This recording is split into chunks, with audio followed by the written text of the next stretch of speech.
አዎንታ በርሲሳ ከመጣ ጀምሮ በመረጃና ማስረጃ ካልሆነ አንሰማም እያላችሁ ነው። የደም ግፊት ላይ የጀመርነው ዘመቻ እንግዲህ በመረጃና ማስረጃ አስደግፌ ይቀጥልላችኋል።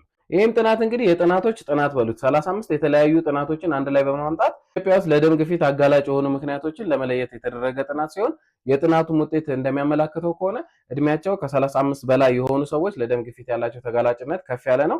ሌላው ደግሞ የሰውነት ክብደታቸው ከፍ ያለ ወይም BMI ኢንዴክሳቸው ከ25 በላይ የሆኑ ሰዎች ለደም ግፊት ተጋላጭነታቸው ከፍ ያለ ነው። ከሰውነት ክብደት በተጨማሪ ደግሞ ውርጭ ያላቸው ሰዎች ለደም ግፊት ተጋላጭነታቸው ከፍ ያለ መሆኑን ጥናቱ ያመላክታል። የአልኮል አጠቃቀማችን ከፍ ያለ በቀን ከ2 ጠርሙስ በላይ ልክ እንደ ቢራና ድራፍት የመሳሰሉ መጠጦችን የሚጠጡ ሰዎች ለደም ግፊት ያላቸው ተጋላጭነት ከፍ ያለ ነው። በቤተሰባቸው የደም ግፊት ታሪክ ያለባቸው ሰዎችም እንዲሁ ለደም ግፊት ያላቸው ተጋላጭነት ከሌለባቸው ሰዎች ከፍ ያለ መሆኑን ያሳያል። ሌላው ደግሞ ስኳር ያለባቸው ሰዎች ለደም ግፊት ተጋላጭነታቸው ከፍ ያለ መሆኑን ጥናቱ ያሳያል። የደም ግፊት ምንም ምልክት አያሳይም። ስለዚህ የደም ግፊት እንዳለብን እንደሌለብን የምናውቀው የደም ግፊታችን በመለካት ብቻ ነው። የደም ግፊት ላይ የጀመርነው ዘመቻ እንግዲህ ሁላችሁም የደም ግፊታችሁን በመለካት እንድትቀላቀሉ ነው። ከዛም በተጨማሪ እዚህ ዲስክሪፕሽኑ ላይ የደም ግፊት ዙሪያ ላይ የተለያዩ መረጃዎችን አስቀምጥላችኋለሁ። ቪዲዮ ከተመቻችሁ ፎሎ ማድረግ አትርሱ። ላይክ አድርጉ፣ ለጓደኞቻችሁ ሼር አድርጉላችሁ። መልካም ጊዜ